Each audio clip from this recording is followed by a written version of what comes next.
हाय, मैं सुमिता और आज मैं आपके लिए एक नई वीडियो लेकर आई हूँ जिसमें मैं आपके साथ कुछ टर्म्स शेयर करूँगी जिनमें अक्सर हम कंफ्यूज रहते हैं। और वो टर्म्स हैं exclusion, segregation, integration and inclusion. और इसके साथ ही इस वीडियो के लास्ट में मैं आपके साथ स्पेशल एजुकेशन से रिलेटेड एक्रोनियम शेयर करूँगी जो कि एग्ज़ाम पर्पज़ से हमारे लिए काफ़ी बेनिफिशियल हैं। चलिए स्टार्ट करते हैं। एक्सक्लूजन का हिंदी मीनिंग होता है बहिष्कार। मतलब बच्चे का किसी भी कारणवश बहिष्कार कर देना, उसको शिक्षा से वंचित रखना। हम यहाँ पर इन टर्म्स को स्पेशल एजुकेशन से जोड़कर पढ़ेंगे। तो एक्सक्लूजन का यहाँ पर मीनिंग देखा जाए तो ये होता है कि बच्चे को शिक्षा की पहुँच से दूर रखना। Exclusion occur when students are denied access to education.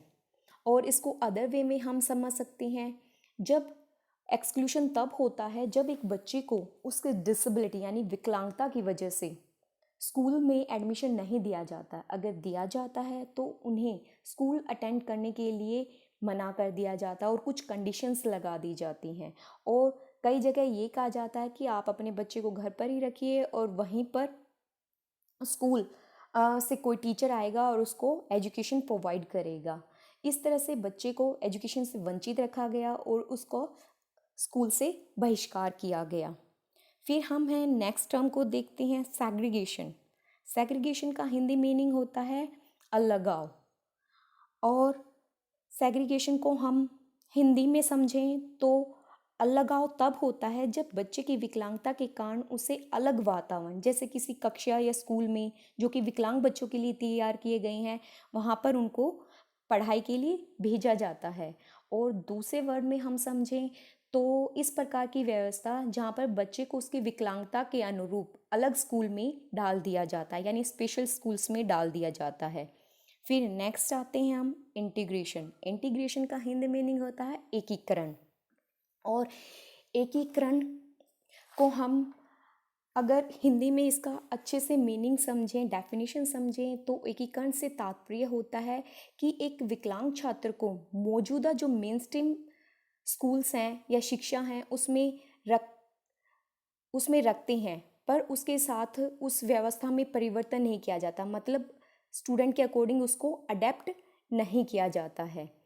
अगर हम इसको इंटीग्रेशन को दूसरे तरीके से समझें तो इंटीग्रेशन के अंतर्गत बच्चे को रेगुलर क्लासेस में शामिल तो कर लिया जाता है, लेकिन बिना किसी इंडिविजुअलाइज्ड सपोर्ट के यानी व्यक्तिगत सहायता के, और एक ऐसे टीचर के साथ जो बिना मन से उसे पढ़ाते हैं और बच्चे की डिसेबिलिटी के अकॉर्डिंग उसे सहायता प्रदान नहीं करते हैं या उसको प्रदान करने के योग्य नहीं होते हैं, यानी उस फील्ड में स्पेशलाइज नहीं होते हैं। बहुत से लोग भ्रमवश इसे इंक्लूजन यानी समावेशन समझ लेती हैं, लेकिन जब तक बच्चे को किसी प्रकार की सहायता नहीं मिलेगी जिसकी बच्चे को आवश्यकता है, तब तक यह समावेशन नहीं हो सकता है। और इसके बाद हम लास्ट में करते हैं इंक्लूजन। इंक्लूजन का हिंदी मीनिंग होता है समावेशन। समावेशन समावेशन में क्या होता है कि जो सामग्री होती है, जो मटेरियल होता है या शिक्षण पद्धति होती है और किसी इंसान का जैसे दृष्टिकोण है, संरचना है, रणनीतियाँ हैं और जो समीक्षा तंत्र है, उसमें परिवर्तन किया जाता है और संशोधन किया जाता है ताकि बच्चे को शिक्षा प्रोवाइड की जा सके। Inclusion involves transformation of the education system with changes and modification in content, teaching methods, approaches, structures, strategies and review mechanism in place।